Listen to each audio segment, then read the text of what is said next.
भकत सेवा परम सिद्धि प्रेम लति कर मूल।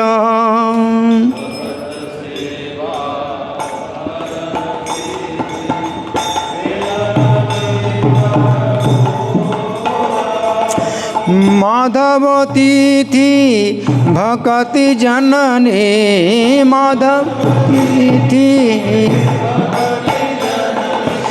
जतन पालन करी।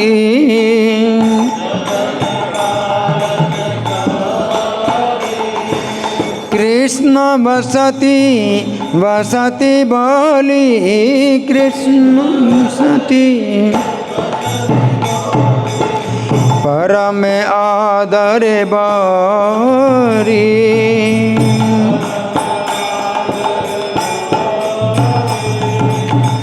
गौर आमर ये सब स्थाने गौर आमर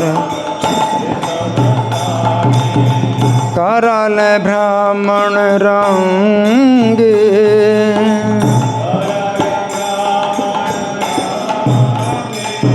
से सब स्थान हेरिब आमी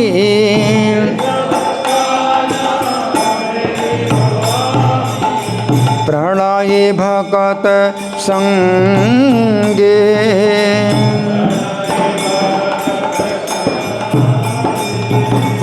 मृदंग वाद्य सुनिते मान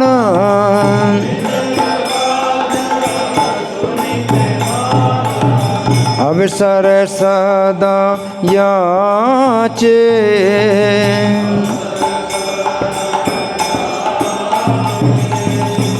गौर विहित कीर्तन सुनी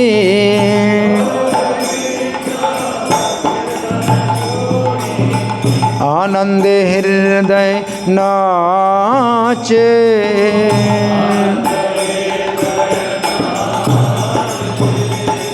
युगल मूर्ति देखिया मोरा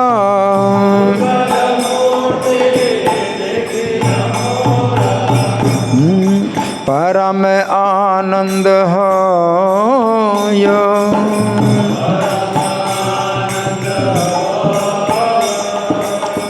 प्रसाद सेवा करिते हाय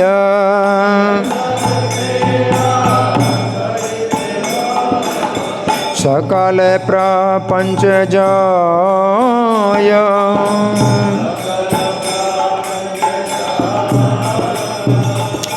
ये दिन गृह भजन देखी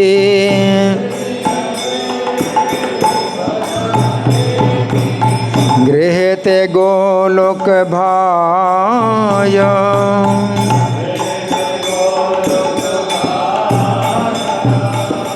चरण सीधु देखिया गंगा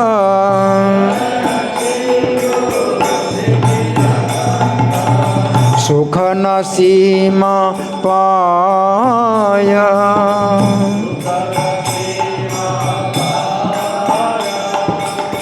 तुलसी देखी जुड़ाए प्राण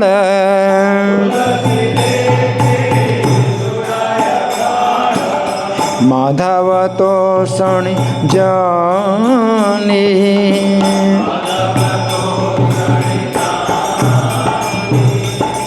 गौर प्रिय साक सेवाने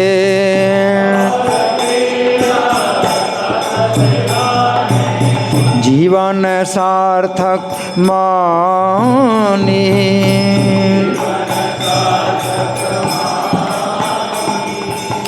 भक्ति विनोद कृष्ण भजने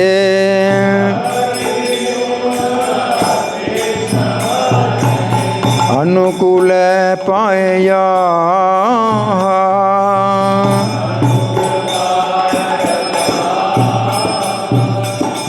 प्रति दिवसे परम सुखे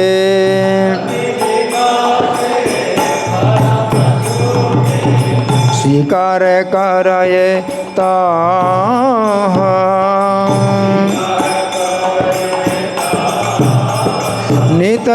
और हरि बोल हरि बोल हरि बोल हरि बोल।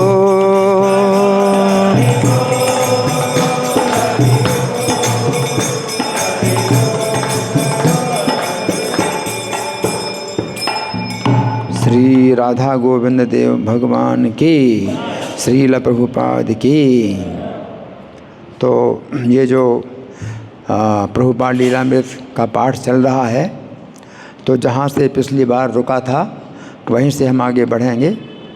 तो ये प्रथम खंड है, प्रथम भाग, और बचपन प्रकरण 1 है बचपन का। और इसमें पहला पैरा से मुझे बताया गया पढ़ने के लिए, तो मैं पाठ कर रहा हूँ। तो यहाँ बताया गया, एक बार गौर मोहन ने अभय के लिए इंग्लैंड से आयातित एक जोड़ा 6 रुपये में खरीदा। गौर मोहन ने खरीदा। गौर मोहन कौन है? प्रभुपाद के शिष्य, सॉरी, प्रभुपाद के पिता हैं गौर मोहन डे। तो गौर मोहन ने अभय के लिए, और अभय कौन है? प्रभुपाद है। अभय के लिए इंग्लैंड से आए थे। इंग्लैंड से जो आया है ना, इम्पोर्ट, इंग्लैंड से जो इम्पोर्टेड है, वो एक जोड़ा जूता 6 रुपये में ख़रीदा। तो 6 रुपया उन दिनों, 6 रुपये कितना होता था? हाँ, अभी तो 6 रुपये कुछ भी नहीं। उस समय का 6 रुपया कितना होता था आप अंदाज़ा लगाइए। अपने पिता, अपने पुत्र को कितना प्रेम करते थे गौर मोहन। इंग्लैंड से जो इम्पोर्टेड है ना, इंग्लैंड में जो इतनी कीमत है उसकी इम्पोर्ट से और ज़्यादा कीमत बढ़ जाती है ना। तो 6 रुपये में एक जोड़ा जूता खरीदा ना। तो आप सोचिए कि 6 रुपया, जैसे सन 80 में जो हमारी भगवत गीता थी ना, ये 15 रुपये की थी सन 80 में, है? और अभी कितने की है? 250 की है, 250 की है। सन 80 में 200 केवल 15 रुपये की थी, है ना। मैंने 5 रुपया का मनी ऑर्डर भेजा था बीबीटी बम्बई में, तो 3 किताबें मंगाई थी। कृष्ण की ओर 2 रुपये की, जन्म मृत्यु से परे 2 रुपये की, और प्रहलाद महाराज की दिव्य शिक्षा 1 रुपये की। अभी कितने की है कृष्ण की ओर, ये जन्म मृत्यु से परे? नहीं पता है? 30 रुपये की है। तो 15 गुना। आप सोचिए, सन 80 से ये सन 2026, तो कितना, 46 साल। 46 साल में कितना गुना हो गया? 15 गुना। 46 साल में 15 गुना हो गया। और प्रभुपाद का जन्म हुआ था 96 में, 1896 में। और अभी प्रभुपाद कितने साल के हैं ये तो पता नहीं कितने साल के हैं, मान लो 7 साल के हैं। तो 1902 में 6 रुपया की कितनी कीमत थी आप सोचिए, हैं? 6,000 रुपये से भी ज़्यादा, 6,000 रुपये से भी ज़्यादा। 60,000 रुपये। कितना? 60,000 रुपये। एक बच्चे के लिए उन्होंने 60,000 रुपया खर्चा किया। और वे जो है इतने धनी नहीं थे, लेकिन बच्चे के प्रति प्रेम बहुत था, बच्चे के प्रति आदर की भावना बहुत थी, है ना। तो एक जोड़ा 6 रुपये में ख़रीदा। और हर वर्ष, प्रत्येक वर्ष क्या करते थे कि एक शॉल, नया शॉल मंगा करके देते थे। पिछले साल जो ओढ़ा था शॉल, इस साल नहीं ओढ़ेगा हमारा पुत्र, नया शॉल ओढ़ेगा, है ना। वो शॉल भी कैसा था? कश्मीर आने जाने वाले किसी मित्र के माध्यम से हर वर्ष वे जो है अपने पुत्र के लिए हाथ से सिले हुए सुंदर किनारे वाली कश्मीर शाल मंगा करके भेंट करते थे। आजकल तो मशीन से सिलाई होती है, पहले हाथ से सिलाई होती थी, सिलाई मशीन नहीं थी। तो हाथ से सिलाई तो और ज़्यादा महंगी होती है, बहुत परिश्रम होता है ना। तो हर साल नया शॉल, नया साल नया शॉल, प्रत्येक साल जो है नया शॉल देते थे अपने पुत्र के लिए, हैं। और पुत्र का पहना हुआ दूसरे लोग दूसरे लोग ओढ़ेंगे, पुत्र ने जो ओढ़ा है दूसरे लोग ओढ़ेंगे। तो अपने पुत्र के लिए विशेष महत्व, बहुत महत्व देते थे अपने पुत्र को। हाँ हाँ। और एक दिन अभय ने बाजार में खिलौनों की बंदूक देखी जिसे वे मांगने लगे। खिलौने वाली बंदूक, है ना। बंदूक और पिस्तौल एक हाथ से पकड़ते हैं, बंदूक दोनों हाथों से पकड़ते हैं। तो मेरे ख्याल से पिस्तौल होगी। पिस्तौल एक हाथ से पकड़ी जाती है, बंदूक दोनों हाथों से पकड़ी जाती है ना। तो ये जो है बंदूक नहीं है, पिस्तौल है, जिसे पता चलेगा बाद में कि पिस्तौल है। तो उसको मांगने लगे। उनके पिताजी ने मना कर दिया और अभय रोने लगे। रोने लगे, है ना। तो जब बच्चा रोता है तो वो उसका हथियार होता है। बच्चे का रोना ही उसका हथियार है ना। अगर उसकी मांग पूरी नहीं होती है तो अपना हथियार चलाता है वो। और हथियार क्या है? रोना, है ना। और ज़्यादा अगर गुस्सा आता है तो अपना दूसरा हथियार निकालता है। वो क्या है? आंसू। आंसू दूसरा हथियार है और बड़ा भारी हथियार है, बड़ा घातक हथियार है आंसू, है ना। तो रोने लगे, अभय रोने लगे। अच्छा गौर मोहन बोले उन्होंने बंदूक खरीदी। तब अभय ने दूसरी बंदूक की मांगी। तो बंदूक नहीं है, वो पिस्तौल है। ये पिस्तौल एक हाथ से पकड़ते हैं और बंदूक दोनों हाथों से पकड़ते हैं, है ना। तो दूसरी बंदूक मांगी, इसका मतलब है पिस्तौल है, वो बंदूक नहीं है ना। एक तो तुम्हारे पास है, पिता ने कहा, दूसरी क्यों चाहते हो? एक काफ़ी है, दूसरी क्यों चाहते हो? तो हर हाथ के लिए एक चाहिए। बालक ने क्या कहा? प्रत्येक हाथ के लिए एक बंदूक चाहिए। अभय बोले, वे रो पड़े जब पिता ने मना कि नहीं दोनों हाथों के लिए बंदूक नहीं। वैसे तो क्या है कि कोई भी खिलौना है, एक हाथ से पकड़ता है बच्चा तो दूसरे हाथ को खाली रखता है जैसे कुछ और भी पकड़ सके। तो ये तो और ज़्यादा असुविधा है कि बालक जो है अगर दोनों हाथों में बंदूक या पिस्तौल अगर मांग रहा है तो असुविधा उसी की ही है। तो क्यों मांग रहे हैं, है ना। क्यों मांग रहे हैं? क्योंकि इनके लिए चैतन्य महाप्रभु ने पहले से भविष्यवाणी की है कि आगे चल कर के मेरा सेनापति भक्त आएगा। और सेनापति भक्त है तो क्या रखेगा अपने साथ में?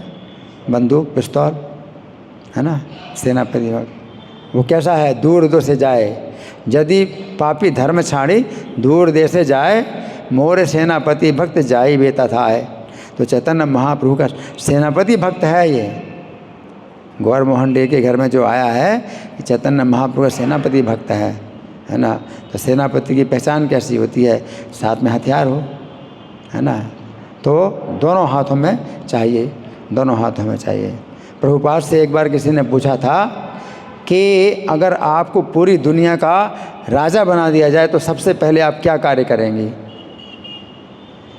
किसी ने पूछा था कि अगर आपको पूरी दुनिया का राजा बना दिया जाए तो सबसे पहले आप क्या कार्य करेंगे? हैं? तो पता प्रभुपाद ने क्या उत्तर दिया था? किसी को पता है? नहीं पता। प्रभुपाद ने कहा था सबसे पहले मैं उन लोगों को शूट करूंगा जो अपने को भगवान कहते हैं। सबसे बड़ा अपराध।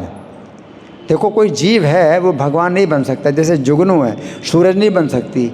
जुगनू में सूरज में कितना अंतर है? और जुगनू कहे मैं सूरज हूँ, है ना। कितना बड़ा अपराध है ना। तो कोई भी जीव अगर भगवान कहता है अपने को तो बहुत बड़ा अपराध है। तो उसको अपराध से मुक्त करने के लिए प्रभुपाद क्या करेंगे? शूट करेंगे। शूट करना ही उसको अपराध से मुक्ति है ना। तो जो है प्रभुपाद कहते हैं मैं उसको शूट करूँगा। और यहाँ वो दोनों हाथों में मांग रहे हैं तो क्या संकेत है, संकेत है। तो प्रभुपाद जो है निंदा करते थे और बहुत कठोर निंदा करते थे ऐसे लोगों की जो अपने को भगवान कहते थे, है ना। या मैं भगवान हूँ, आप भगवान हैं, या हम सब भगवान हैं, है ना। तो जो व्यक्ति ऐसा कहता है तो उसके लिए प्रभुपाद कैसे थे? बहुत कठोर थे, है ना। तो यहाँ पर जो है वो जो दोनों हाथों में मांग रहे बंदूक, इसका मतलब क्या है कि वो कैसे हैं? एक सेनापति भक्त हैं, है ना। तो और रो पड़े और सड़क में पैर पटकते हुए लेट गए। ये है कुपित होना, कोप। प्रेम में कोप का भी जो है प्रयोग किया जाता है, कोप, है ना। तो प्रेम जहाँ होता है वहाँ पर ये सब भाव होते हैं, कुपित होने का भी भाव होता है ना। जैसे राजा की जो रानियाँ होती थीं उनके लिए कोप भवन बनाया जाता था अलग से, कि अगर वो कुपित है तो अपना कोप प्रकट करे तो कोप भवन में वो जाएंगी, है ना। तो कोप भवन होता था। तो ये सम्मान देने के लिए उनको जो है अवसर दिया जाता था कि वो जो है अपना क्रोध प्रकट करें, है ना। तो अभय जो थे तो वो जो है प्रेम के केंद्र थे। गौर मोहन जो है इनको सबसे ज़्यादा महत्व देते थे। और गौर मोहन को ये पता चला था कि ये बालक, इनकी जन्म कुंडली पहले से ही जन्म के समय ही बन गई थी। जन्म कुंडली में लिखा था कि ये बालक 70 साल की आयु में भारत से समुद्र पार करेगा और 108 मंदिर बनाएगा।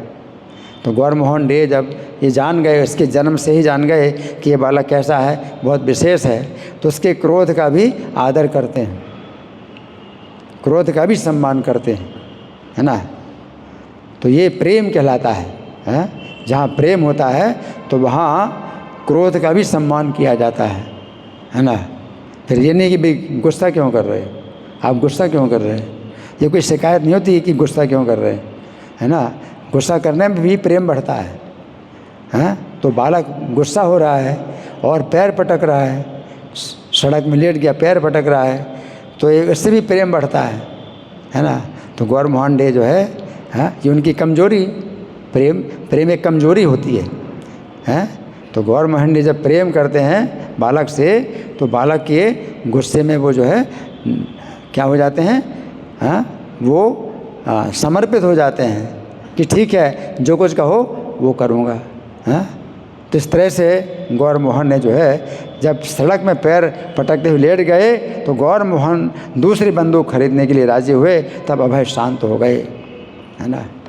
तो ऐसा नहीं होता है, कोई बहुत महत्वपूर्ण व्यक्ति होता है तो उसकी कोई भी गलत बात होती है उसका भी महत्व होता है।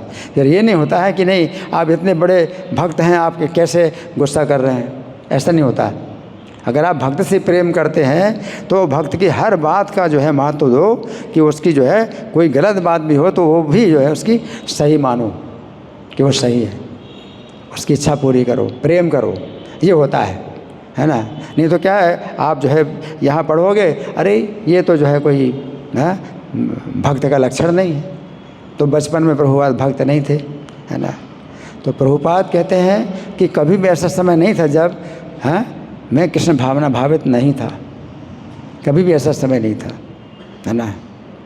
और अगर प्रभुपाद जो है इस छोटे से इस अवस्था में भी अगर क्रोध करते हैं तो उनके पिता को खुशी होती है, खुशी होती है। अगर वो मांगते हैं तो पिता को खुशी होती है कि मांग रहे हैं। ऐसा नहीं प्रेम में कुछ मांगा नहीं जाता, प्रेम में मांगा भी जाता है, और प्रेम में जो है गुस्सा भी हुआ जाता है, प्रेम में निंदा भी की जाती है, सब कुछ होता है प्रेम में। और प्रेम में ये सब आनंद की बातें होती हैं, इसमें शिकायत की बात नहीं होती कि शिकायत आप शिकायत करते हैं, ये शिकायत की बात नहीं होती। अगर आपका प्रेम है और प्रेम नहीं है तो समर्पण करो। प्रेम तो हमारा प्रेम तो है नहीं, तो हमें समर्पण करना चाहिए कि हमें अच्छा नहीं लगता है तो भी हमें समर्पण करना चाहिए कि हमें जो है उनके अनुसार चलना है, उनकी इच्छा के अनुसार चलना है, ये समर्पण कहता है ना। तो यहाँ पर अभय शांत हो गए। जब दोनों उनको पिस्तौल मिल गई तो प्रभुपाद शांत हो गए। आगे, अभय के जन्म के समय उनकी माँ रजनी 30 वर्ष की थीं। अभय के पिता की तरह उनकी माता भी दीर्घ परंपरा वाले एक गौरी वैष्णव परिवार से थी। तो जैसे पिताजी थे वैष्णव परंपरा के, उसी प्रकार से माता भी थी। तो ये परंपरा जो है वैष्णव की परंपरा, ये वंश के अनुसार है, वंश परंपरा। तो 2 प्रकार की परंपराएं होती हैं वैष्णवों की, एक शिष्य परंपरा होती है वैष्णवों की और दूसरी वंश परंपरा है। और दीर्घ वैष्णव परंपरा का मतलब है बहुत लंबी, मतलब बहुत कई पीढ़ियों से चली आ रही है वैष्णव की परंपरा, है ना। तो वैष्णवों की परंपरा, माता रजनी भी जो है वो वैष्णव परंपरा की है और पिता भी वैष्णव परंपरा के हैं। और वो परंपरा क्या है? वंश परंपरा, वंश के अनुसार भी परंपरा होती है। आगे पति की अपेक्षा उनका रंग सांवला था। माता ज़्यादा कुछ सांवली थी और पति ज़्यादा गोरे थे, तो उनका नाम था गौर मोहन डे, गोरे गोरे उनका नाम था गौर मोहन डे। और रजनी, माता का नाम रजनी, तो रजनी कैसी होती है? काली होती है ना, हाँ। तो पिता गौर मोहन डे हैं तो गोरे हैं, और माता है रजनी तो रजनी काली होती है। तो पिता, वो ज़्यादा काली नहीं थी माता, लेकिन पिता से कुछ थोड़ा गहरा रंग था। तो यहाँ बताया माता रजनी का जो रंग था वो पति की अपेक्षा रंग सांवला था, लेकिन उतना नहीं, बहुत काली नहीं थी, है ना, कुछ सांवली थी। तो काले में कई प्रकार के रंग होते हैं ना, कई वैरायटी होती है काले में, हल्का सांवला, थोड़ा और ज़्यादा सांवला, कोई और ज़्यादा, फिर और ज़्यादा, और कोई एकदम काला, कोयले की तरह भी काला होता है, काजल की तरह काला होता है तो भी काला है। और श्री कृष्ण भी हैं काले हैं, लेकिन कैसे काले हैं? वो सांवले हैं, श्याम रंग के हैं। तो वो जो है मेघ के समान श्याम, जो मेघ है, और मेघ के भी कई रंग होते हैं, कई प्रकार के रंग होते हैं। तो ऐसा मेघ जो कि पानी बरसाए, जो पानी बरसाता है, वो मेघ जो है वो हल्का काला होता है, धुएं की तरह काला नहीं होता। जो सजल जलद नीलम, जिसमें पानी होता है, बरसाता है, पानी बरसाता है, वो मेघ जो है जैसा होता है ऐसा कृष्ण का सांवला रंग है। तो इसलिए सांवले रंग, श्यामल रंग, इनकी कई वैरायटीज़ होती हैं। तो यहाँ पर बताया माता रजनी का जो सांवला रंग था वो पति की अपेक्षा ज़्यादा था, और पति शांत स्वभाव के थे और वे शीघ्र आवेश में आ जाती थी। पति कैसे थे? शांत स्वभाव के। पति में ज़रा भी विवाद करने की जो है आदत नहीं थी कि ज़्यादा विवाद करें, है ना। तो बड़े जो है शांत स्वभाव के थे, और वो जो है बड़ी जल्दी आवेश में आ जाती थी, माता जल्दी आवेश में आ जाती थी। लेकिन पति पत्नी में झगड़ा कभी नहीं होता था, क्योंकि एक व्यक्ति शांत है, दोनों में से कोई एक शांत है तो झगड़ा होगा ही नहीं। जब दोनों होते हैं गुस्सैल तो फिर होता है झगड़ा, है ना। और तू मैं होती है, और बच्चों के ऊपर बड़ा बुरा असर पड़ता है ना। तो ऐसा जो है ना नहीं था, है ना। तो हमारे माता पिता में भी कभी भी जो है हमने झगड़ा नहीं देखा, बचपन से ही कभी भी झगड़ा नहीं देखा। माता कभी कुछ अगर बोलती थी तो पिताजी जो है बड़े जो है शांत होकर के वो जो है कार्य करते थे, और कभी भी झगड़ा नहीं, है ना। तो ये जो है मतलब जो प्रभुपाद के जो माता पिता थे तो उनका जीवन शांतिपूर्ण था। अब है नहीं देखा कि माता पिता का जो है जीवन शांतिपूर्ण था, कभी भी आपस में क्या है मतभेद नहीं। मतभेद होता है लेकिन वो क्या है सहन कर लेते हैं, उसमें जो है वो नहीं होता, घर्षण नहीं होता है, और झगड़ा नहीं होता है, कलह नहीं होता है ना। जबकि कलयुग में क्या है? कलह है। कलयुग का गुण है कलह, है ना। कलयुग जो है एक दूसरे से कलह कराता है, और कलह होने के कारण परिवार जो है हमेशा टूटते रहते हैं। फिर यही है परिवार कितना, बस 2 बच्चों का परिवार, माता पिता और 2 बच्चे, बस इतने परिवार, इससे बड़ा परिवार नहीं। कहते भी है ना ऐसे ही, बस इतने ही परिवार, है ना। जैसे ही लड़के की शादी हो गई तो माता पिता से अलग हो जाते हैं। कलयुग जो है सबको अलग करता है और कलह पैदा करता है, एक दूसरे से जो है वो दूरियां बनाता है, दूरी बनती है एक दूसरे से, है ना। हम बात नहीं करते, हम ऐसे रहते हैं, है ना। तो ये सब चीज़ जो है कलयुग का लक्षण है ना। तो कलयुग नहीं है, कलयुग का लक्षण नहीं है, अभय के परिवार में कलयुग बिल्कुल नहीं है, माता पिता का जीवन शांतिपूर्ण था, घर में कोई दाम्पत्य कलह नहीं था। दाम्पत्य कलह कहते हैं पति पत्नी में झगड़ा, तो वो जो है कलह होता है, और बहुत झगड़ा होता है ना। और कई बार जो पति है वो अपनी पत्नी को पिस्तौल से गोली मार देता है ना, हत्या कर देते हैं। तो बहुत ज़्यादा आजकल कलयुग में ये सब जो है चल रहा है। आगे, रजनी पतिव्रता और धार्मिक विचारों की थी, परंपरागत वैदिक अर्थ में एक आदर्श पत्नी थी, पतिव्रता थी। पतिव्रता का मतलब है अपने पति के अलावा और किसी दूसरे पुरुष का चिंतन नहीं करना है। तो वो जो है मतलब चूँकि वैष्णव परंपरा में और जन्म से ही वो सब संस्कार उनको मिले, तो इस तरह से जो है जो माता थी वो बिल्कुल मतलब वो थी मतलब कि नियंत्रित थी, पूरा नियंत्रण था उनके मन में तो पतिव्रता थी। और क्या थी? धार्मिक विचारों की थी, परंपरागत वैदिक अर्थ में एक आदर्श पत्नी थी, जिनका जीवन पति और बच्चों की देखभाल को अर्पित था, है ना। तो स्त्री जो है अगर ऐसी होती है और पति अगर भगवान का भक्त हो तो सबसे आदर्श ये स्थिति है। पत्नी को फिर जो है भगवान की भक्ति करने की कोई आवश्यकता नहीं है, वो केवल पति की ही भक्ति करे, और पति को ही अगर भगवान मान करके वो भक्ति करती है तो जो पति है वो जहाँ जाएगा वो पति के लोक में जाएगी, फिर उसको जो है कुछ भी ज़रूरत नहीं करने की, पति के ही जो है चरण चिन्हों पर चलती है, तो देह त्यागने के बाद भी वो पति लोक में जाएगी, है ना। तो इसके लिए ज़रूरी है कि पति पापी ना हो, इसलिए भगवान श्रीमद् भागवत में गोपियों को उपदेश देते हैं। हालांकि वो उपदेश गोपियों के लिए नहीं है, लेकिन गोपियों को लक्ष्य करके उपदेश देते हैं कि दुस्शीलो दुर्भगो वृद्धो जड़ो रोगे धनो पिबा पति स्त्रीवन हातव्यो लोके सुरपातकी, कि पति जो है दुस्शील हो यानी खराब स्वभाव का हो, दुस्शील हो यानी गुस्सैल हो, तो भी पति को पत्नी को पति का त्याग नहीं करना चाहिए।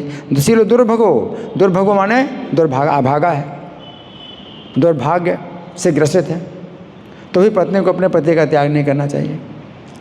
दुस्शीलो दुर्भगो वृद्धो, और पति बूढ़ा है तो भी पति का त्याग नहीं करना चाहिए। वृद्धो जड़ो, और पति जड़ है, मूर्ख है, अशिक्षित है, तो भी पति का त्याग नहीं करना चाहिए। रोगी हो, पति रोगी हो तो भी पति का त्याग नहीं करना चाहिए। अधन हो, निर्धन हो तो भी पति का त्याग नहीं करना चाहिए।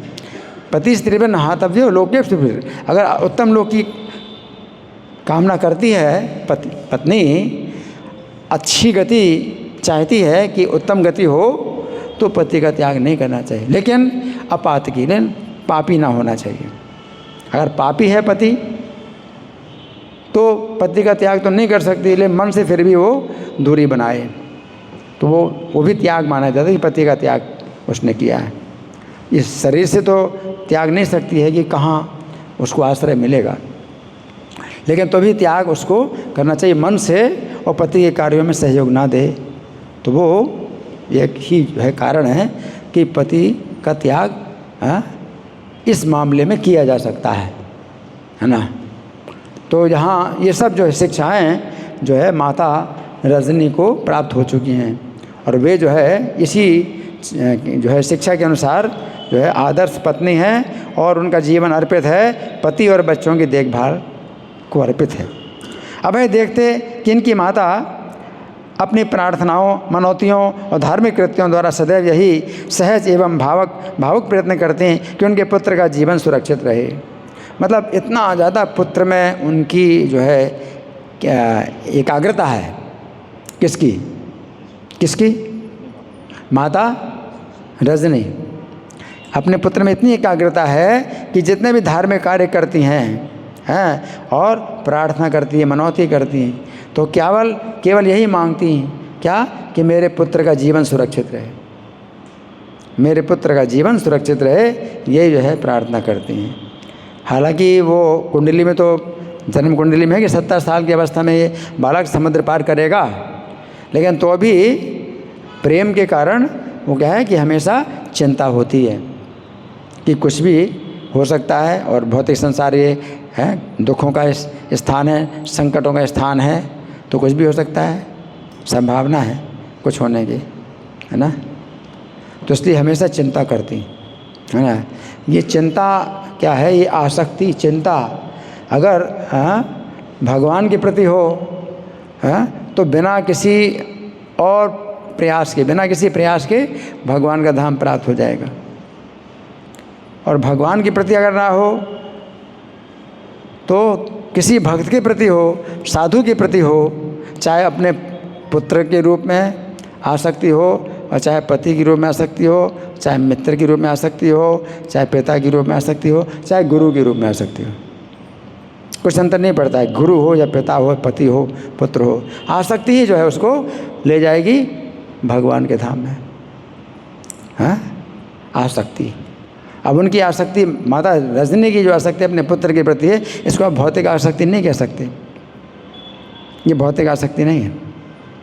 जैसे भरत महाराज थे तो वो हरण के प्रति आसक्त थे, है ना, तो उनको हरण का शरीर मिला, वो आसक्ति उनकी भौतिक थी, क्योंकि हरण जो है एक पशु था। लेकिन माता रजनी की आसक्ति जो इस बालक में है, और ये बालक क्या करेगा, पूरे विश्व में कृष्ण भावनामृत का प्रचार करेगा। तो ऐसे पुत्र की रक्षा की जो चिंता है, इसी से ही उनको जो है भगवान के धाम की प्राप्ति हो जाएगी, कुछ और करने की जरूरत नहीं है।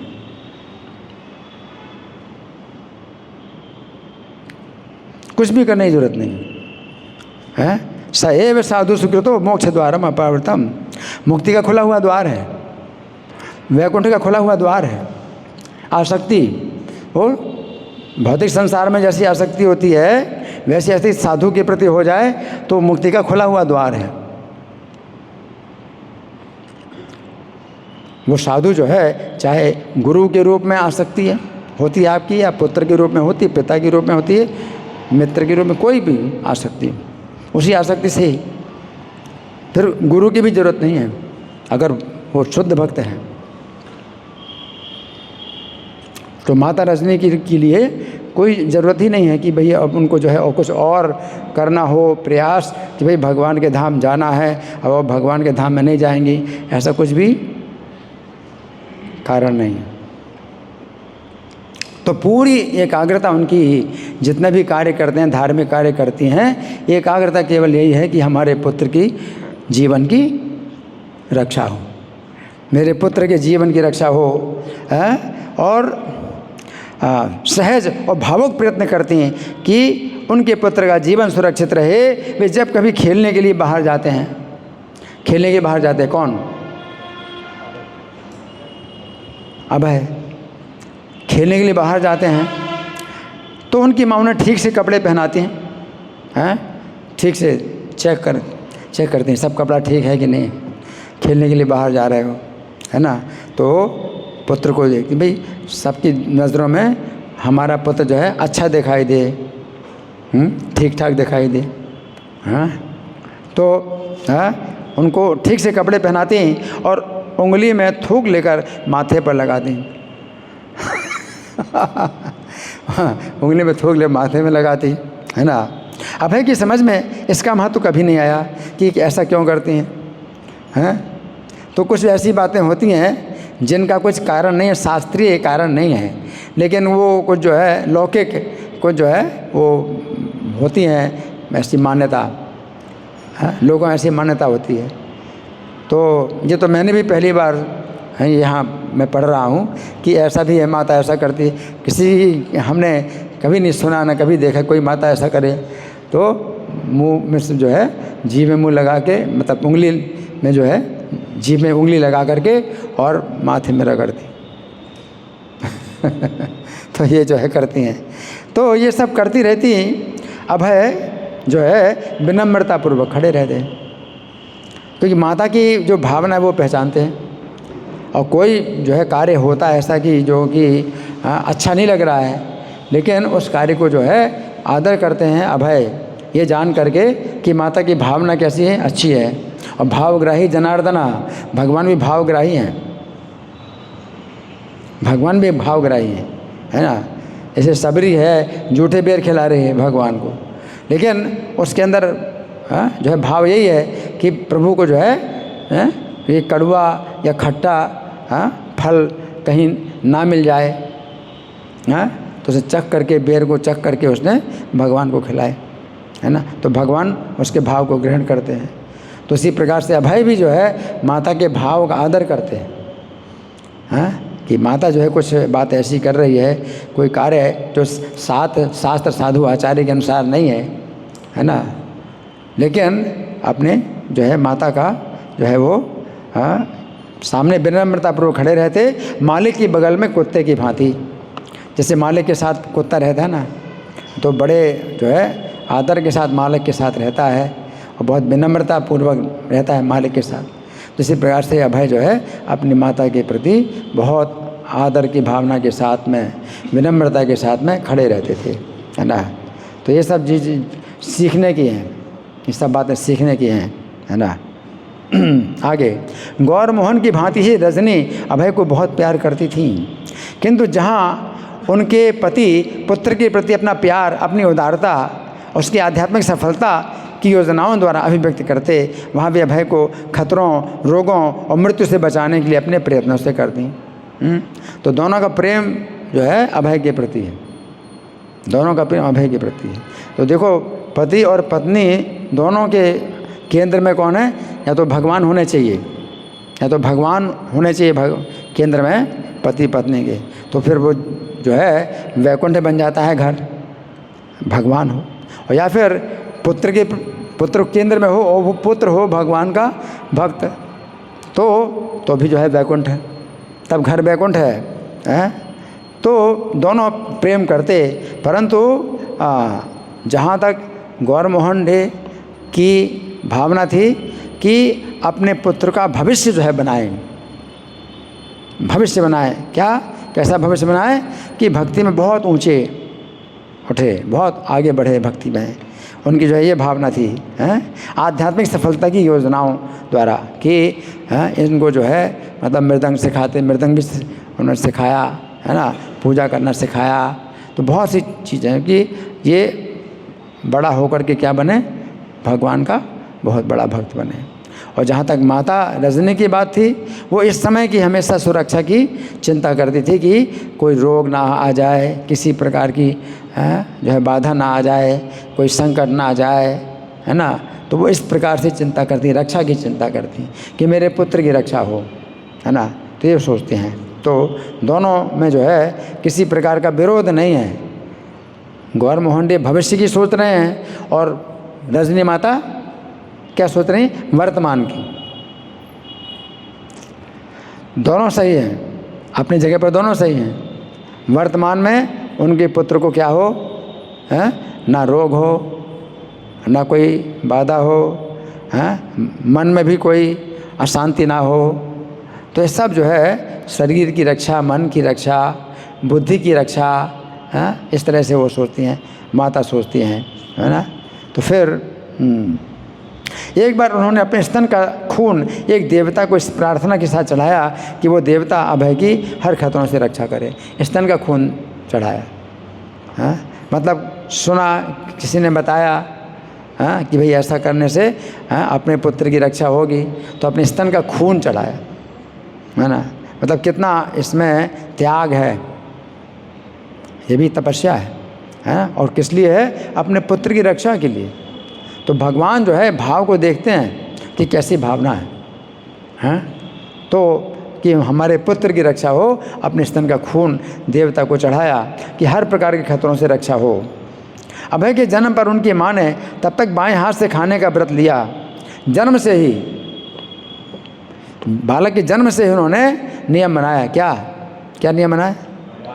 बाएं हाथ से खाएंगे, बाएं हाथ से खाएंगे, है ना। क्या सोच करके? देखो कि जब तक अभय उसे देख कर ये ना कहे कि माँ तू गलत हाथ से क्यों खा रही है।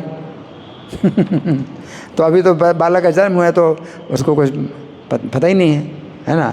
और कितने साल में जब बड़ा होगा बालक और फिर कहेगा कि माँ तुम ये बाएं हाथ से क्यों खाती हो, है। तो ये इस भावना से कि बालक जो है तब तक के लिए कम से कम उसकी रक्षा होगी, हैं, इस भावना से कि तब तक वो उल्टे हाथ से खाती रहेंगी जब तक कि पुत्र स्वयं ना कहे कि तुम क्यों खाती हो उल्टे हाथ से, बाएं हाथ से क्यों खाती हो, है ना। तो ये एक दिन जब अभय ने सचमुच ये प्रश्न किया तब माँ ने वैसा करना तुरंत बंद कर दिया। जैसे ही अभय ने कहा कि माँ तुम ये बाएं हाथ से क्यों खाती हो, तो तुरंत उन्होंने बाएं हाथ धोया और दाएं हाथ से खाना शुरू कर दिया। कुछ बोली नहीं कुछ बोली नहीं कि क्यों वो कर रही हैं, कि खाते समय उतनी बातें नहीं करना चाहिए ना। तो लेकिन बाद में बताया कि मैं किस लिए खाती थी बाएं हाथ से। अब ये 7 साल के 8 साल के जितने भी साल के हुए, जब पूछा माँ से तो उन्होंने फिर बंद कर दिया, तुरंत ही दाएं हाथ से खाने लगे। हाँ, ये भी अभय के दीर्घजीवी होने का एक विधान था, क्योंकि उनकी माँ का विचार था कि उनके व्रत के बल पर अभय सुरक्षित बढ़ता जाएगा, कम से कम तब तक जब तक कि वो उनके व्रत के विषय में ना पूछे। यदि अभय ने प्रश्न ना किया होता तो वे अपने दाएं हाथ से कभी ना खाती। उनके विश्वास के अनुसार उनके व्रत से सुरक्षित अभय का जीवन चलता रहता। तो ये जो है, इसमें कोई वो चीज़ नहीं है कि भाई ऐसा हमें करना चाहिए, ये शिक्षा नहीं मिलती कि हमें ऐसा करना चाहिए। लेकिन शिक्षा ये मिलती है कि भावना जो है देखी जाती है कि भावना कैसी है, और भगवान भावना का आदर करते हैं। वो आसक्ति अपने पुत्र के प्रति कितनी थी आसक्ति, कि जब बाएं हाथ से खाते हैं तो हमेशा यही सोचते हैं कि कब मेरा पुत्र बोलेगा कि माँ तुम क्यों खा रही हो, है ना। और तब तक अभय सुरक्षित रहे, ये भावना उनके अंदर बनी है कि हमारा पुत्र सुरक्षित रहे। तो अपने पुत्र की सुरक्षा के लिए ये सब कार्य कर रहे हैं। आगे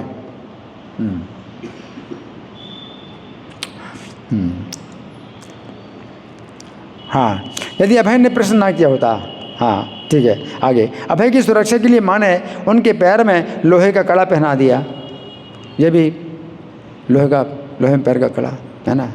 तो ये सब चीज़ों की आवश्यकता नहीं है, लेकिन वो जो है कुछ सुनती हैं, किसी से सुनती हैं तो ऐसे ही सोचने लगती हैं। और मुख्य उनकी जो है जो चेष्टा है वो क्या है कि उनके पुत्र की रक्षा हो। अपने पुत्र की रक्षा के लिए तो लोहे का कड़ा पहना दिया पैर में। उनके साथियों ने उसके बारे में पूछा, अभय के साथियों ने पूछा कि तुम्हारे पैर में ये लोहे का कड़ा क्यों है। तो अभय का ध्यान उस पर गया तो वे आत्म चेतना के कारण माँ के पास गए, बोले ये कड़ा निकाल दो। अभय ने कहा ये कड़ा निकाल दो। जब माँ ने कहा ऐसे मैं बाद में निकालूंगी, अभय रोने लगे, अभी निकालो अभी निकालो। अभय ने कहा अभी निकालो अभी निकालो। एक बार अभय तरबूज का एक बीज निकल गए। तरबूज का बीज है तो निकल, इसमें कोई नुकसान तो नहीं होता। तरबूज का बीज अगर निकल गए तो कोई नुकसान नहीं होता है। तो तरबूज के बीज निकल गए। उनके मित्रों ने कहा ये बढ़कर पेट में तरबूजा बन जाएगा। बच्चे तो किसी बच्चे ने कहा अब बीज तुमने खा लिया है, अब पेट में तरबूजा बनेगा। किसी मित्र ने कहा कि ये पेट में तरबूजा बन जाएगा। तो वे दौड़कर माँ के पास पहुँचे। माँ ने उन्हें धीरज बंधाया कि चिंता की कोई बात नहीं है, और वे एक मंत्र द्वारा उनकी रक्षा करेंगी। माँ ने कहा मैं मंत्र पढ़ती हूँ और तुम्हारी रक्षा हो जाएगी। इस तरह से ये फिर श्रील प्रभुपाद अपने संस्मरण बताते हैं। यशोदा माँ दिन भर के संकटों से कृष्ण की रक्षा करने के लिए हर सवेरे मंत्र पाठ करती थीं, है ना। तो जैसे माता यशोदा की चिंता थी कृष्ण के प्रति, तो प्रभुपाद क्या बताते हैं कि उनकी माता भी उसी प्रकार से चिंता करती थी अपने पुत्र के प्रति। जब कृष्ण किसी राक्षस का वध करते तो वे सोचती थीं कि ये उनके मंत्र पाठ का फल है। मेरी माँ भी मेरे लिए ऐसा ही करती थी, हैं।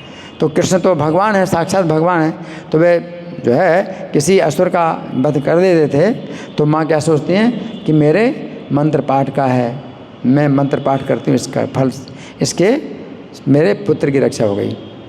तो भगवान यही चाहते हैं। भगवान जो है ये नहीं चाहते कि ब्रजवासी जो है जो उनसे प्रेम करते हैं उनको पता चले कि वे भगवान हैं, है ना। क्योंकि भगवान मानेंगे तो उनकी पूजा करेंगे, उनकी आरती स्तुति करेंगे, है ना। लेकिन जब भगवान नहीं मानते, अपना पुत्र मानते, एक छोटा बालक है और उसको सुरक्षा की आवश्यकता है और सुरक्षा में जो है वो चिंता करते हैं, तो भगवान को जो है ये जो स्नेह है ये जो है अच्छा लगता है। भगवान इस प्रकार का स्नेह चाहते। तो माता अगर सोचती हैं कि मैंने जो मंत्र का पाठ किया, मैं रोज़ मंत्र का पाठ करती हूँ, इससे मेरे पुत्र की रक्षा हो जाती है, तो कृष्ण ऐसा नहीं सोचते हैं कि माता ऐसा क्यों सोचती है, मैं तो स्वयं सर्वशक्तिमान ईश्वर हूँ। तो कृष्ण ऐसा नहीं सोचते हैं। कृष्ण क्या सोचते हैं? कृष्ण क्या सोचते हैं? जब माता सोचती है कि मैंने जो मंत्र पाठ किया है उसका ही ये फल है कि मेरे पुत्र की रक्षा हो गई, जैसे अघासुर आया, व्योमासुर आया, बकासुर आया, तो सब मारे गए। तो माँ सोचती है कि मेरे मंत्र पाठ का ही की शक्ति से ये मारे गए और मेरे पुत्र की रक्षा हो गई। तो कृष्ण को अच्छा लगता है या खराब लगता है? अच्छा लगता है, खराब नहीं लगता कि क्यों ऐसा सोच रहे, है ना। ऐसा नहीं है। भगवान जो है इसके लिए बहुत प्रसन्न रहते हैं, है ना। तो प्रभुपाद कहते हैं मेरी माँ भी मेरे लिए ऐसा करती हैं। अभय की माँ ने प्रायः गंगा जी ले जाती और उन्हें स्वयं नहलाती। कलकत्ता में गंगा जी है ना, कलकत्ता में था ना इनका जन्म, तो गंगा जी है वहाँ, तो गंगा जी ले जाती हैं, स्वयं नहलाती हैं। वे उन्हें हॉर्लिक्स नामक पूरक आहार भी देती हैं। हॉर्लिक्स भी आता है ना एक, है ना, तो वो जो है उसको खाने में किसी प्रकार का दोष नहीं है, उसमें कोई अशुद्ध चीज़ नहीं है हॉर्लिक्स। तो माँ जो है इनको हॉर्लिक्स भी देती हैं। जब पेचिश हो जाती है तो माँ गर्म पूरियों और भुने लवण मिश्रित बैगन से उनका उपचार करती हैं। पेचिश में क्या करती थी? हरि बोल, सुन रहे? क्या सुना? नहीं सुना है? नींद आ रही तो खड़े हो जाओ। एक भक्त बहुत दूर हैं, कुर्सी में सो रहे हैं, कुर्सी इसलिए नहीं मिली है सोने के लिए, खड़े हो जाओ। हाँ, तो जब पेचिश होती, पेचिश तो समझते ना, पेचिश क्या है? Loose motion. पेचिश का मतलब लूज मोशन। जब बब्बे को लूज मोशन होता था, जब पेचिश होती थी तो उपचार करती थी कैसे? गरम पूरी और भुना हुआ नमक मिश्रित बैगन से उपचार करती थी। ये एक जो है बिल्कुल नया तरीका है पेचिश के लिए। गरम पूरी और भुना बैगन उसमें नमक डाल करके वो खिलाने, और उससे ठीक हो जाती थी। तो इसका प्रयोग कर सकते हैं आप। अभी हमारे लिए तो वो आजकल बिल्कुल बड़ा आसान है। लूज मोशन के लिए अगर ये सब गोल ले लें तो तुरंत नियंत्रित हो जाता है ना। तो ये इस तरह से करती थी। यद्यपि बीमार होने पर अभय कभी कभी दवा लेने से इनकार करते और हठ का प्रदर्शन करते। बीमार है लेकिन जैसे बच्चा नहीं लेना चाहता दवा, है ना, तो हठ करते थे, बीमार होने पर दवा नहीं लेना है। तो क्या करती थी माँ? परंतु जिस प्रकार वे हठी थे तो उनकी माता भी दृढ़ निश्चयी थी, उनका भी जिद होती थी कि इसको दवाई देना है। तो फिर क्या करते हैं? उनके मुख में दवा बलात् डालती, बलपूर्वक दवा डालती हैं उनके मुंह में, बलपूर्वक दवा डालती हैं मुंह में। और ऐसा करने में उन्हें पकड़ने के लिए कभी कभी 3-3 सहायकों की ज़रूरत पड़ती। माता जो है 3-3 लोगों को जो है लगाती हैं, इसको पकड़ो, और बलपूर्वक उसके मुंह में दवा डाल देती हैं। ये भी प्रेम है, ये भी प्रेम है, क्योंकि रक्षा के लिए, अपने पुत्र की रक्षा के लिए दवा की आवश्यकता है, और पुत्र नहीं चाहता है तो यहाँ नहीं है कि मतलब उनकी बात सुनेंगी। ये नहीं चाहता है तो ठीक है, ना खाए दवा, तो ये नहीं है, बलपूर्वक दवा खिलाती थी, है ना। तो इस तरह से ये जो है कुछ पाठ हमने किया। तो अब मैं चाहता हूँ कि यहाँ पर आप लोग नोट कर लीजिए, ये पेज नंबर 10 का जो है ये एक लाइन जो है वो मतलब है जिस पैरा शुरू होता है, शिला प्रभुपाद बोलते हैं यहाँ पैरा शुरू होता है, तो इसको नोट कर लीजिए। यहाँ पर है कि 3-3 सहायकों की ज़रूरत पड़ती, तो यहाँ पर पाठ हमने रोका हुआ है ना। तो अभी आप लोगों की ओर से कोई प्रश्न है, कोई चर्चा है, कोई मंथन है, कोई विचार, या मैं प्रश्न करूं? मैं प्रश्न करूं? आपका प्रश्न? हाँ, इनको माइक दीजिए, माइक है?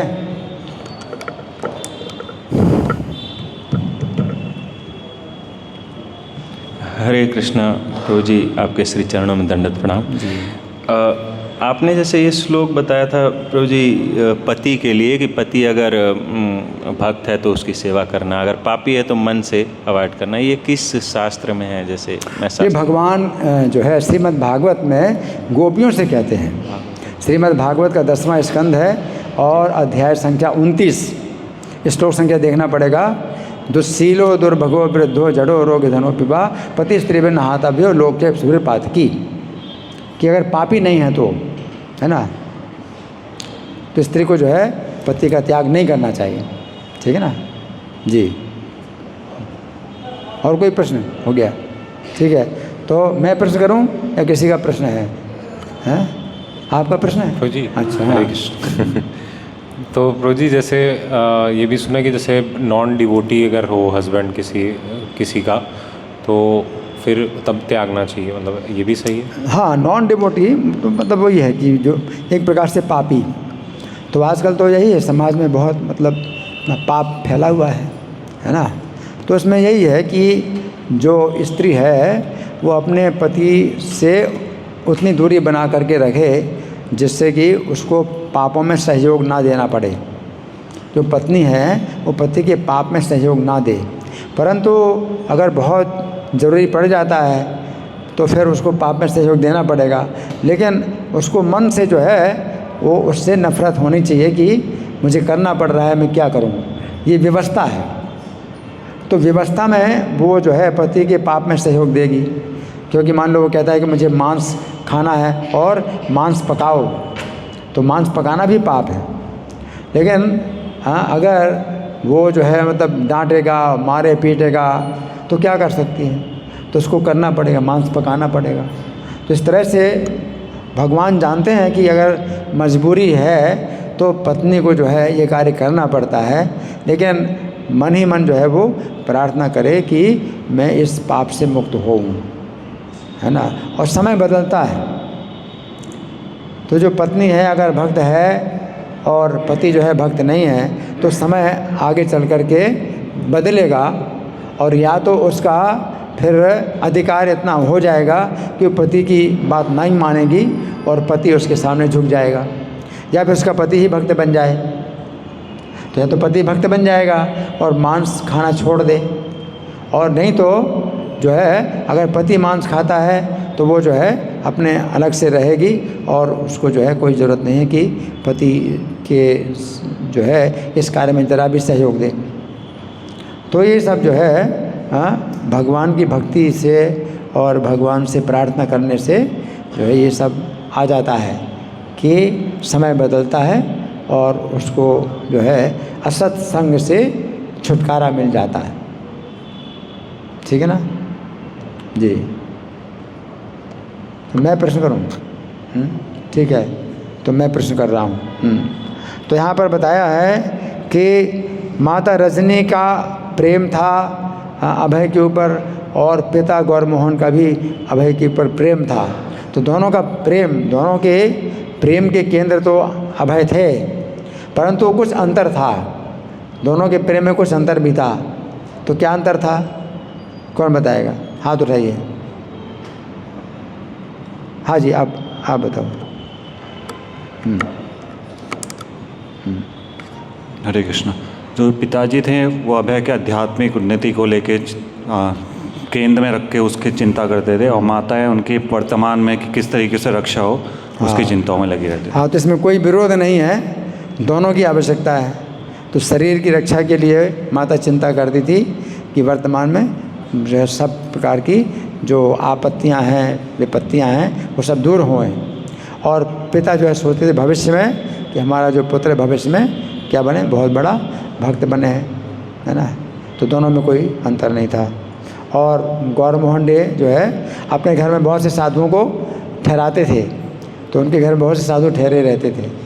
तो उन साधुओं से भी अपने पुत्र के लिए आशीर्वाद मांगते थे कि आप लोग मेरे पुत्र को आशीर्वाद दीजिए कि हमारा पुत्र राधा रानी का भक्त बने। तो इस तरह से जो है अभय की गौर मोहन की चिंता थी अभय के प्रति, है ना।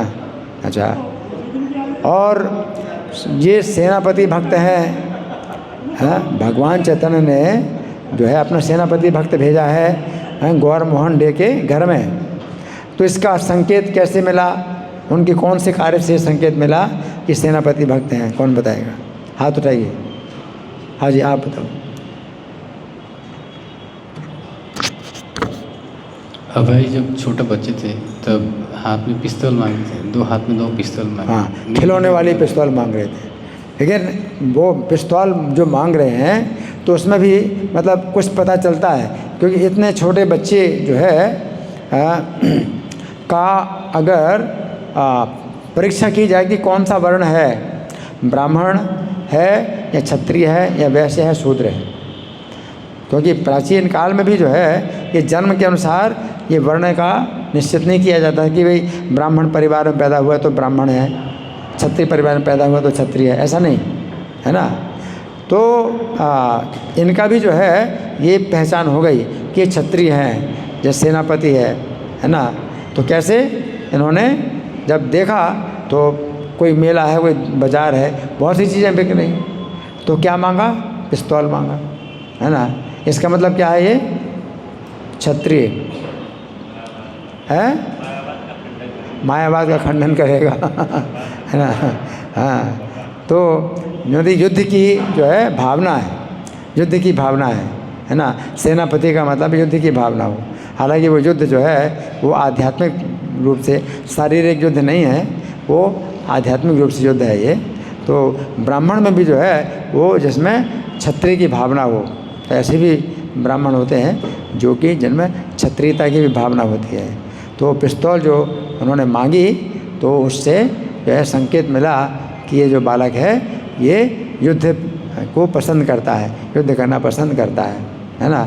और मैंने बताया कि प्रभुपाद से जब पूछा, किसी ने प्रश्न किया कि आपको पूरी दुनिया का राजा बना दिया जाए तो सबसे पहले क्या कार्य करेंगे, तो प्रभुपाद ने क्या कहा? हाँ जी, आप बताओ। हाथ उठाए इन्होंने पीछे। हरे कृष्णा। प्रभुपाद जी कहते हैं कि अगर मेरे को राजा बनाया जाए तो सबसे पहले जो लोग बोलते हैं कि वो भगवान है उनको मैं मार डालूंगा, उनको शूट करूँगा, शूट कर दूँ, उनको मैं शूट करूँगा। हाँ, तो ये कहाँ तक सही है, इस पर विचार करिए, इस विषय में बताइए कहाँ तक सही है ये, इस बात को जो उन्होंने कहा, तो इसको आप बताइए। कौन बताएगा? हाथ उठाइए। कहाँ तक सही है ये बात? हाँ जी, पीछे हाथ उठाया, बताइए कहाँ तक सही है? हरे कृष्ण। इसमें ऐसा है कि क्योंकि जीवन व्यर्थ चला जाएगा, अगर भगवान का भक्त नहीं है तो वो जी कर भी क्या करेगा। तो वो इंटेंशन होगा कि प्रभुपाद जी का कि नहीं, भगवान का भक्त नहीं है तो भी जीवन की रक्षा होनी चाहिए, क्योंकि भक्त बनने की संभावना है। अगर भक्त नहीं है तो भी जीवन की रक्षा होनी चाहिए, भक्त बनने की संभावना है। लेकिन जो भगवान, जो अपने को भगवान का भक्त, जो अपने को भगवान कहता है, उसके भक्त बनने की संभावना ही नहीं। जो अपने को भगवान कहता है तो उसके भक्त बनने की संभावना नहीं है, और उसका बहुत अपराध होता है। और जितना वो बोलेगा और दूसरों को भी बताएगा उतना वो और ज़्यादा बिगाड़ेगा सबको, तो इसलिए उसका मरना ही अच्छा है। हाँ, ठीक है ना। तो ये जो है मतलब यहाँ ये बात है कि उसको जो है जितनी जल्दी उसकी मृत्यु हो जाए उतनी अच्छा है। तो प्रभुपाद ने ऐसा कहा। हालांकि ऐसा नहीं, वो प्रभुपाद ऐसा मतलब नहीं करते, ऐसा नहीं करते, वो तो कुछ और भी दंड दे सकते थे। लेकिन जो प्रभुपाद ने कहा तो भावना उनकी इस तरह की है, उनकी भावना अपनी प्रकट की भावना इस तरह की है ना। तो ऐसा होता नहीं है कि किसी को मतलब इस तरह से शूट कर दिया जाए, लेकिन भावना इस प्रकार की है उनकी, है ना। और किसी का कोई प्रश्न है या मैं ही प्रश्न करूँ? मैं प्रश्न करूँ, ठीक है, और प्रश्न कर रहा हूँ, है ना। अच्छा, एक क्वेश्चन है। कौन है? हरे किसका कृष्ण। है?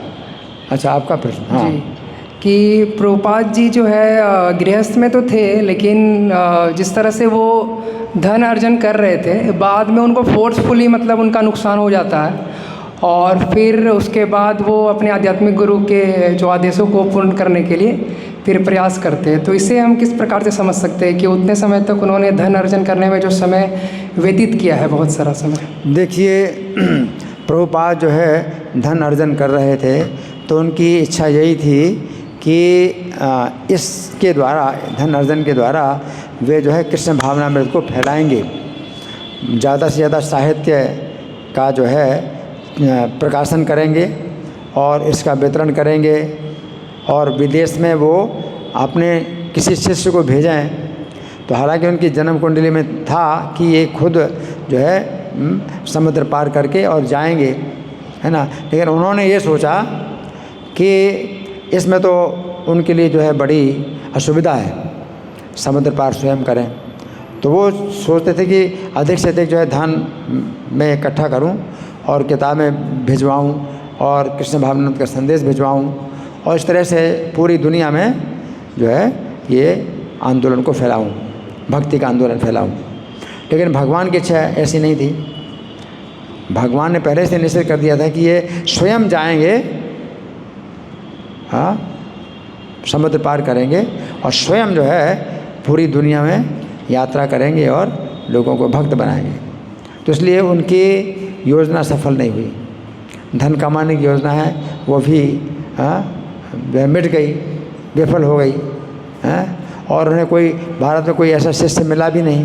वो सबसे मांगते थे कि आपके कई बच्चे हैं, एक बच्चा मुझे दे दीजिए, मैं विदेश में भेजूँगा और जो है कृष्ण भावनामृत का संदेश फैलाऊँगा।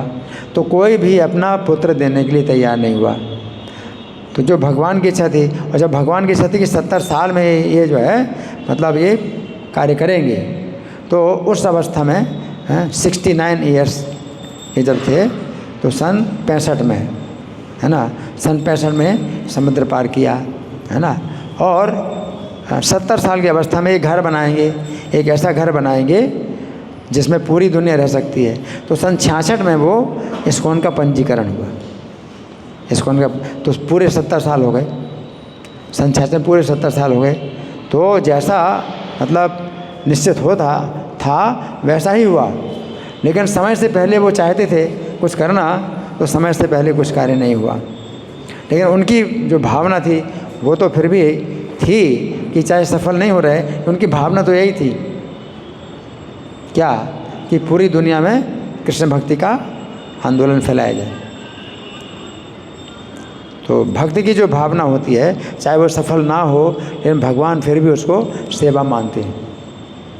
ठीक है ना। धन्यवाद। ग्रंथराज श्री प्रभुपाद लीलामृत की जय, शिला प्रभुपाद की जय। हरे कृष्णा।